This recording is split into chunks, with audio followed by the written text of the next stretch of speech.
មានបងជាច្រើនដែលគាត់បានប្រាប់បានសួរនាំតាក់ទងជាមួយនឹងកូនកង្ហែនដែលខ្ញុំកំពុងចិញ្ចឹមនេះទីមួយគាត់សួរថាតើខ្ញុំធ្វើម៉េចទើបបានកូនកង្ហែននេះយកមកចិញ្ចឹមតាមពិតកូនកង្ហែននេះបងប្រុសខ្ញុំក៏រើបានតាំងពីនៅតូចពេលហ្នឹងមិនទាន់នឹងបើកភ្នែកផងបងខ្ញុំថាវាជ្រុះពីលើសម្បុកមក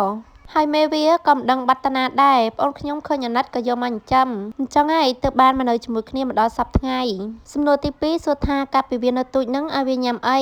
កាលពីវានៅទូចហ្នឹងដាក់តែទឹកដោះគោឆៅឬទឹកដោះគោម្សៅឲ្យវាញ៉ាំទេទម្រាំតែធំចេះញ៉ាំចំណីហ្នឹងយូរថ្ងៃដែរតែបើសួរថាប្រហែលថ្ងៃបើកភ្នែកប្រហែលថ្ងៃចេះញ៉ាំចំណីហ្នឹងខ្ញុំអត់ដឹងទេ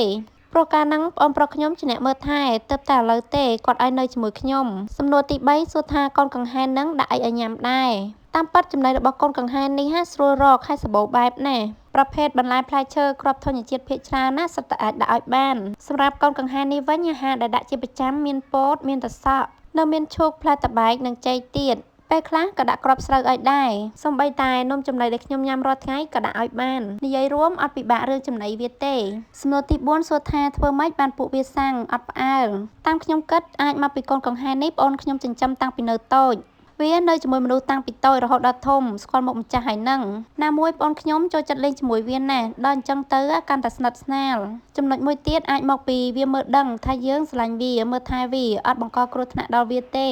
ចំណុចទី5មិនមែនជាសំណួរទេតែបងប្អូនគាត់ឃើញហើយគាត់ស្រឡាញ់គាត់ក៏ចេះតែចង់បានសម្រាប់កូនកង្ហែននេះអត់ដាច់ចិត្តឲ្យតាណាទេ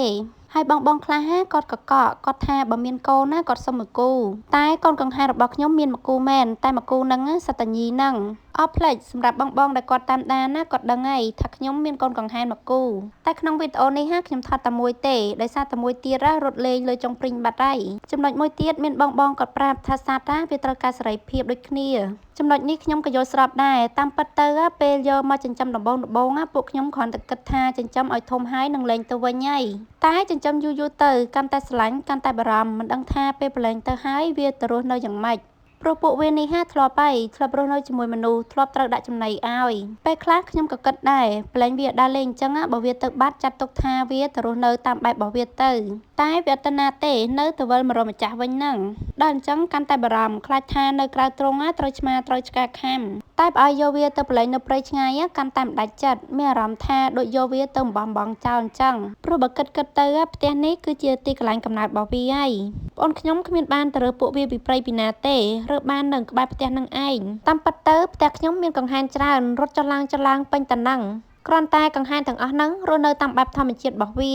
ពេលខ្លះខ្ញុំក៏ច្រឡំដែរមិនដឹងថាមួយណាជាកង្ហែនរបស់ខ្លួនឯងចាំមួយណាជាកង្ហែនផ្សេងបានអីមើលស្គាល់បើមុខដូចតែគ្នាហ្នឹងចំណាំបានដោយសារតែកង្ហែនផ្សេងឲ្យតែឃើញមនុស្សរត់ចេញលឿនណាស់ចំណុចមួយទៀតពេលដែលខ្ញុំធ្វើវីដេអូតាក់ទងនឹងកង្ហែននេះទើបខ្ញុំដឹងថាមានអ្នកស្រឡាញ់និងចិញ្ចឹមកង្ហែននេះច្រើនបងប្អូនខ្លះគឺដូចប្អូនប្រុសខ្ញុំអញ្ចឹងឃើញអាណិតក៏រើយកមកចិញ្ចឹម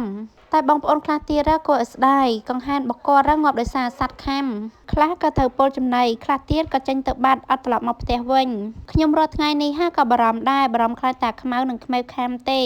តែយ៉ាងណាក៏អរគុណច្រើនដល់ពុកម៉ែបងប្អូនដែលតែងតែផ្ដល់មតិល្អៗនៅក្នុងវីដេអូរបស់ខ្ញុំជម្រាបលាជួបគ្នានៅវីដេអូក្រោយ